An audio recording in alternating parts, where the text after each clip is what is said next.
ማንቸስተር ሲቲ ጥፋተኛ ሆኖ ከተገኘ ከ40 እስከ 60 ነጥብ ይቀነስበታል ብሎ ፋብሪዚዮ ሮማኖ ዘግቧል የሚሉ ነገሮችን እየተመለከትኩኝ ነበረ። ፋብሪዚዮ ሮማኖ ይህንን ፖስት ያደረገው በፌስቡክ ፔጁ ላይ ነው። ግን ፋብሪዚዮ ሮማኖ ፖስት ያደረገው ነገር ከተመለከታችሁ መጨረሻ ላይ ጎል.ኮም እንደዘገበው ጽፏል። ነገር ግን ጎል.ኮም የዘገበውን ከተመለከታችሁ የፉትቦል ፋይናንስ ኤክስፐርት የሆነው ኬረን ማጓየር ዘኦቨርላፕ ፕሮግራም ላይ ቀርቦ የተናገረው ወይም ደግሞ ያስቀመጠውን ግምት ነው የዘገቡት። ተጨማሪም የፋብሪዚዮ ሮማኖ ፌስቡክ ፔጅ ራሱ ኮንትሮል ያደርገው ማርቢኖች ናቸው ኮንትሮል የሚያደርጉት። እሱንም ነገር እንግዲህ ገብታችሁ ቼክ ማድረግ ትችላላችሁ። እዚህ ጋር ማስቀምጥላችኋለሁ።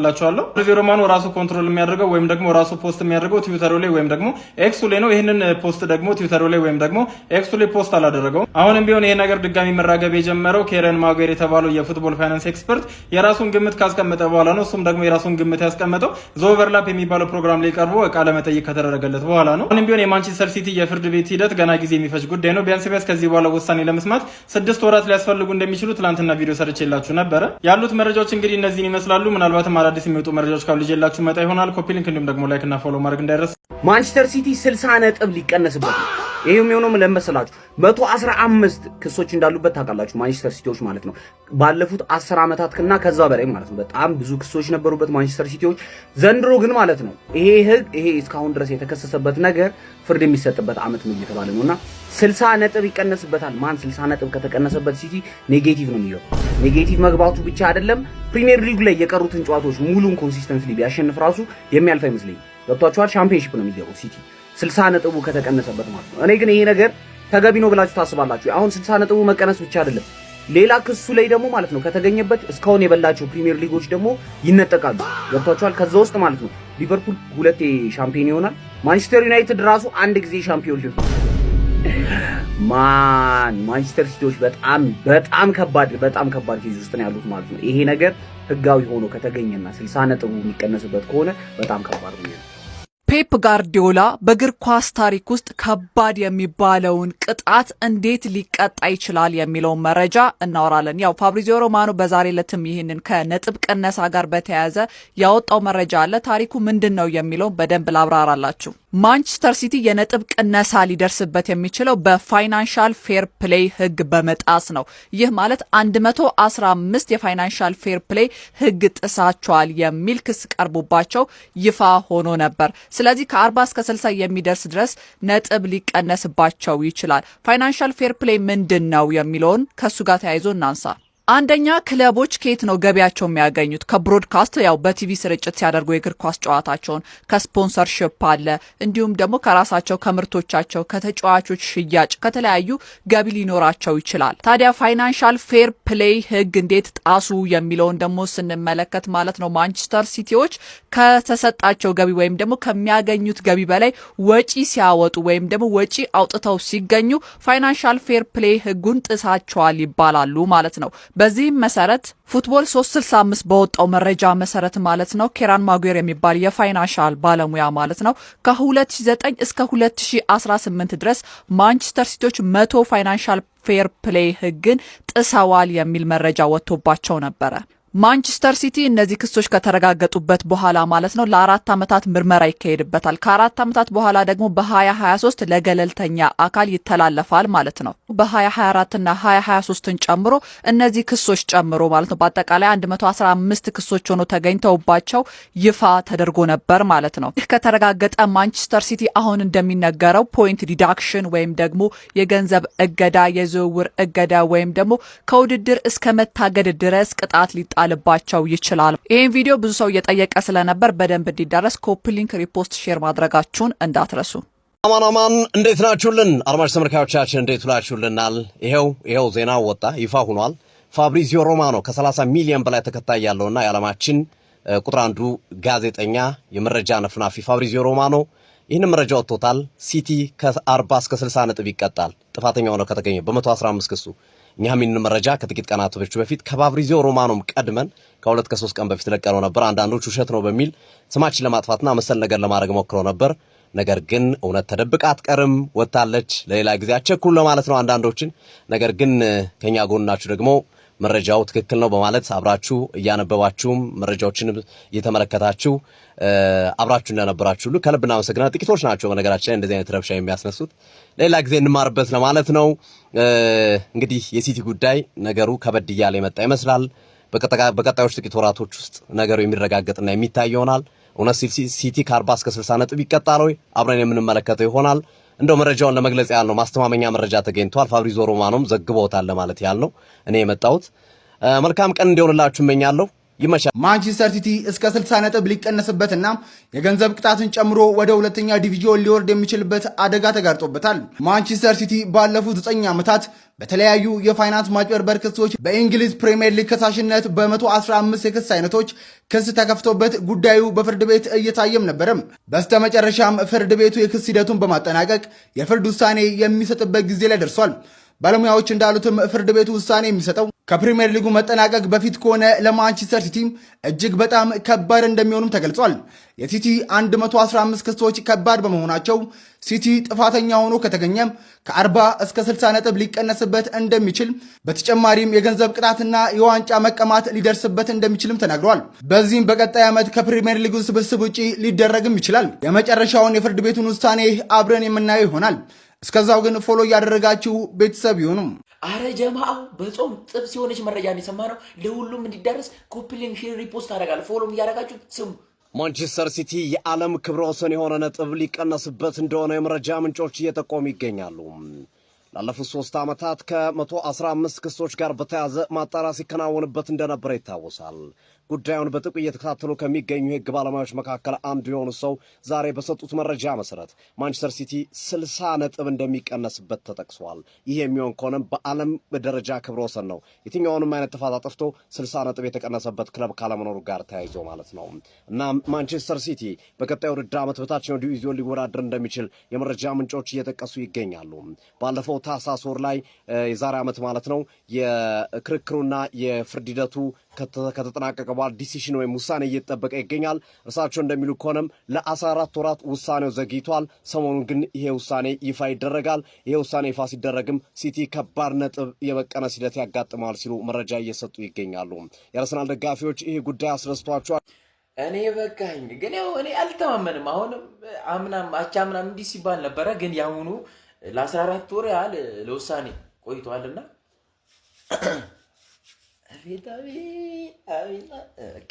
ግን ዞሮ ዞሮ ወደድክም ጠላህም ሲቲ ነጥብ ተቀነሰበትም አልተቀነሰበትም ዋንጫውን የምናነሳው እኛ ዘገናልሶች ነን። አባት ያንሰማም በደንብ ኮምፕሊሽን ሪፖርት አድርጉት፣ ለሁሉም እንዲዳረስ ፎሎ አድርጉ። ምንድነው ችግራችሁ? ይመቻች። መንገድ ላይ የአርሰናል ማሊያ የለበሰ ሰው ሳይ የእናቴ ልጅ ይመስለኛል። ከጓደኞቹ ጋር አርሰናልን ደግፎ የሚከራከር ሰው ሳይ ቀፈው ይለኛል። ለዚህ ነው አርሰናል ከክለብም በላይ ነው የምንለው። ከክለባችን እኩል እርስ በርስ መዋደድ መገለጫችን ነው። ፍቅራችን ወሰን የለውም። መከባበራችን ከልብ ነው። የሰሞኑ ወሬ ትንሽ ስላስገረመኝ ነው በጣም እና ማንቸስተር ሲቲ 60 ነጥብ ይቀነስበታል ምናምን። በነገራችን ላይ ይሄን ፋይል የተዘጋ ይመስለኛል። ፕሪሚየር ሊጉ ከነሱ ጋር ፌስ ለማድረግ በጣም ይከብደዋል። ባለሰዓት አላዛር አስገዶም ነበር ከጥቂት ጊዜያቶች በፊት ቪዲዮ ሰርቶለት ሰምቼው ነበርና እሱን ቪዲዮ ሰምቼ ኢንሻአላህ ላይ ሳርክ በጣም አስገራሚ ነገር ነው ያጋጠመኝና ማንቸስተር ሲቲ ለመቅጣት አቅሙ ቢኖራቸው ኖሮ የቀረበላቸው ማስረጃ እጅግ ከበቂ በላይ ነበር። ሀክ ተደርጎ የወጣባቸው ማስረጃ ማለት ነውና ይሄኛው በቂ ማስረጃ ይመስላል ሲመስለኝ። ማንቸስተር ሲቲ ከእንትኑ ጋር ማንቸስተር ሲቲ እና እንትኑ ፌስ ማድረግ ይከብዳቸዋል። ማንቸስተር ሲቲ በጣም ይከብዳል ፌስ ለማድረግ ማለት ነው። እና ይሄን ነገር ይቀነሳል ብላችሁ ይሄ ታብሌቶች ወሬ ነው እንጂ 100% እርግጠኛ ነኝ ይሄን ነጥብ ቀነሳ እንደማይኖር ማለት ነው። እናንተ ምን ይመስላችኋል? በዚህ ሀሳብ ምን ትላላችሁ? ምን ኮሜንት ላይ ማጋራት አይረሳ። 60 ነጥብ ተቀነሰ 40 ነጥብ ተቀነሰ አያገባንም። ደስ የሚለው እንደው ቢኖርና ተፎካክረን ዋንጫውን ብንበላ ነው። እኛ ስጦታ አንፈልግም። ይሄ አጭበርባሪ ሌባ ክለብ ሁሌ በዳኛ ይረዳል። እናውቀዋለን። ዛሬ ግን እጅ ከፍጅ ተይዘሻል። እሺ የአርሴ ቤተሰብ ኤዜ የቶተንሃም ሆትስፐርስ አባት እንደሆነ ካረጋገጠ በኋላ በየቦታው ያዩዋቸውን ሚሞችና ቀልዶች ነው ሼር ከእናንተ ጋር ማድረገው ማለት። የስፐርስ አባት ደግሞ የሆነው በሁለት ጨዋታ 5 ጎል ያገባው ብቸኛ ተጫዋች፣ ሶስተኛ የአርሰናል ተጫዋች ሆኗል። ከሮበርት ፒሬዝ 7 ጎል አለው ስፐርስ ላይ። ከዛ ኢማኑኤል አደባየር 6 ጎል፣ ከዛ ላይ ከቴሪ ሄንሪ እና ከሮበን ቫን ፐርሲ ጋር እኩል በመሆን 5 ጎል ይዞ ማለት ነው። ግን በሁለት ጨዋታ የስፐርስ ጌታ ማለት ኤዜ ነው። እና ያዩዋቸውን ሚሞች የሀገር ውስጥም የውጭንም ላሳያችሁ። የውጭ ሚሞች ውስጥ ማለት ነው ኤበሬ ኤዜ አላርም ሞልቶ አይነሳም፣ ዶሮ ስትጮህ ትነሳለች። ኤበሬ ኤዜ አላርሙ ዶሮ ነው የሚባል ሚም እዚች ጋር አገኝላችኋለሁ ማለት ነው። ከሀገር ውስጥ ደግሞ አንደኛ የተመቸኝ ኮሜንት ማለት እንደምታውቁት የኦርቶዶክስና የሙስሊምም ጾም ነው አይደለ? ኤቤሬ ኤዜ ግን ጴንጤ ነው ስለዛ ዶሮ መብላት አይቸግረውም ምናምን የሚል ኮሜንት ማለት ነው። ኤቤሬ ኤዜ ጴንጤ ስለሆነ ነው ብለው ገነጣጠላቸው። ተመችቶኛል ይሄ ነገር ባይዘይ ማለት ነው። በየ6 ወሩ ኤቤሬ ኤዜና ስፐርስ እንደዚህ ሙድ መቀጠሉ አይቀርም። በተለይ የሚቀጥለው ኖርዝ ለንደን ደርቢ ላይ 1 ጎል እንኳን ካገባ ማለት ይቀጥላል። ይሄ 1 ጎል እንኳን ካገባ ማለት አንቺ ምርጥ የሆነች ሰውዬ አርቴታ ድሮፕ እንዳታረገው 10 ቁጥር ላይ ብቻ ሳይሆን እኔ አሁን የቼልሲ ጨዋታ ላይ ሌፍት ዊንግ ላይ አጫውተው ባይለኝ ስለሱ ዲቴል የሆነ ቪዲዮ ሰራለሁ። ይመቻችሁ። እነዚህ 6 አጥቂዎች በባለፈው ክረምት በጣም ምርጥ ሳይኒንጎች ተብለው ወደ ፕሪሚየር ሊጉ መጥተዋል። እስካሁን በሁሉም ውድድሮች ያላቸውን የጎል ብዛት ስንመለከት በጣም ምርጥ ሲዝን እያሳለፈ የሚገኘው ሁጎ ኢኪቲኬ 14 ጎሎች አሉት። ቼልሲ ቤት ተአምር እየሰራ ያለው ጃኦ ፔድሮ 14 ጎል አለው። ኒውካስተል ቤት በጣም ስኬታማ ነው እየተባለ ያለው አጥቂ ወልትመድ 10 ጎል አለው እና የት ትደበቃለህ? እሱም 7 ጎል አለው። አይዛክ 3 ጎል አለው። አይዛክ በጣም ብዙ ጉዳቶች ላይ እያሳለፈ ያለ ተጫዋች ነው። ለዛ እሱ ትንሽ እንረዳዋለን። ግን ዮኬሬሽ 15 ጎል አለው። አባቢ እኛ ይሄ ተጫዋች ሲመጣ በጣም ኤክስፔክቴሽናችን በጣም ትልቅ ስለነበረ ነው እንጂ በቃ ፈርስት ሲዝን ነው፣ እየተላመደ ነው፣ ጥሩ ሲዝን እያሳለፈ ነው ያለው። ፈርስት ሲዝን ከመሆኑ አንጻር ማንም ሰው እንዲናገረው አልፈልግም። የኔን አጥቂ ይሄ ልጅ ከዚህ በኋላ ልክ እንደደነበረ በሬ ነው የሚዋጋ። አባቢ ሹቱን አይተከዋል ወይ? መረቡን በጥሶ ሊወጣ ነበር። ትላንትና ሊንካፕ ፕሌ ሁሉ ይጸዳ ነበር። በቃ እኛ ዳይሬክት ፉትቦል ከተጫወትን ይሄ ልጅ ያስጨንቃል። ይህን ሴሌብሬሽን በየሳምንቱ ትመለከተዋለ እና ይህንን ቁጥር ለምትወዱ ደጋፊዎች አሁንም ቢሆን ሚኒሊክ ዛሬም ንጉስ ነው ብሏል። የመድፉ ማህበረሰብ እንደምታውቁት እንግዲህ እኔ ብዙም አላስቸግራችሁም። ከስንት አንዴ ካልሆነ በቀር ኮፒ ሊንክ እያደረጋችሁ አካውንቴን ሴቭ አድርጉልኝ ለማለት እገደዳለሁ ማለት ነው። ብዙዎቻችን የምንጓጓለት ፕሪሚየር ሊጉ እንግዲህ መዳረሻውን ለማወቅ ማለት ነው እስከ ግንቦት መሄድ አይጠበቅብንም። መጋቢት ላይ ነገሮች ሁሉ ያልቃል እያልኳችሁ ነው ማለት ነው። እንደምታዩት እንግዲህ 4 ጨዋታዎች አሉ ከኤፍኤ ካፕ ውጭ ማለት ነው። ትልቁና አስቸጋሪው ተገዳዳሪያችን ብለን የምናስበው እንግዲህ ቼልሲን በሜዳችን ካገኝና ካቃምነው በኋላ ብራይተን እናገኘዋለን። በአሪፍ ሁኔታ ካስተናገርነው በኋላ ከኤፍኤ ካፕ በኋላ የምናገኘው እንግዲህ ኤቨርተን ነው። ኤቨርተንን ሜዳችን ላይ ያው ምንም ጥርጥር የለውም ማለት ነው። የፕሪሚየር ሊጉ መዳረሻ ለአንዴና ለመጨረሻ ጊዜ የሚታወቅበትን ኤቲሃድ ላይ ሄደን ማንቸስተር ሲቲ ላይ በሚገርም ሁኔታ ማንቸስተር ሲቲን ካደቀቅም በኋላ ኦልሞስት ፕሪሚየር ሊጉ የት እንደሚገባ እየተረጋገጠ ይሆናል። ምንም ጥርጥር የለውም። ከመድፎ ውጭ እንደማይወጣ እናውቃለን። ይመቻል።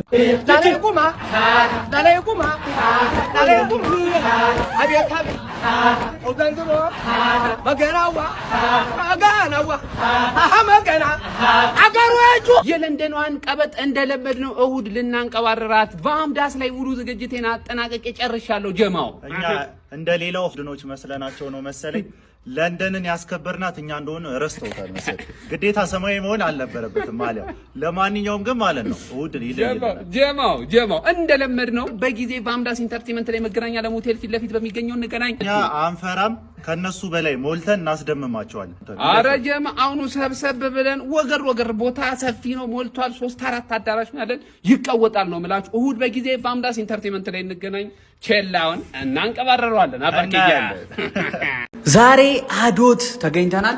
እሁድ ቸልሲን ልናስቀይማት ነው ነው ምላችሁ። ያው ቡችላችንን ወደ ወክ ይዘናት እንወጣለን። ውሻችንን ማለት ነው። ዝም ብለው ያወራሉ። አንተ ቲክቶክ ከየት ነው የመጣችሁት? ግን ከየት ነው የመጡት? አይማሩ ትምህርት አትወስዱም እንዴ እናንተ ሰዎች? እንዴ ምን እሺ ነው? ሁሌ ትፎክራለህ፣ ሁሌ ትለጠፋለህ። ከዛ ላይ ዳኛው ወጥቶና አሁን ፎፋናም የለም ፎፋናም የለም። ለምንድን ነው የለው ብትለኝ ኤሚሬትስ መምጣት ፈርቷል። ካሁን በኋላ በቃ ገባ አይደለ? አሻራ እዚህ ጭንቅላቱ ላይ ከባድ የሆነ አሻራ ነው ድሮፕ ያደርግንበት ማለት ነው። እሁድ አዶት ብቻ ከች ትላላችሁ። ከአዶትን ከሁሉም የተሻለ ቦታ ያመረጥንበት ዋነኛ ምክንያቶች ምን እንደሆኑ እንገራችሁ። በጣም ምቾት ያላቸው ወንበሮች፣ ሰፊ የተንጣለለ ሳውንድ ሲስተም ያለው አዳራሽ፣ በተጨማሪም ደግሞ እንደኔ አይነት ሰው የሚሞቅህ ከሆነ ራዲያተር ቶሎ የሚያፈራ ከሆነ ኤሲው ጽድት ያለ ነው፣ አይሞቅህም ነው ማለት። ፓርኪንግ በሽ እንደፈለጋችሁ። ባለፈው በዶሮ ነበር ያፈጠር ነው። ዛሬ ደግሞ ምንድነው እናፈጥረው? አንከፍልም ዛሬ ማለት አፍጥረን ፈታ ነው የምንለው። ያው የባለፈው ኢቨንት አይታችሁታል ምን አይነት የሚገርም ኢቨንት እንዳሳለፈን። እሑድን ደግሞ አለን ከ12 ሰዓት ጀምሮ በአዶት ኢንተርቴይንመንት ይቀወጣል። ያርዛጋናርስ የሳይ የነባት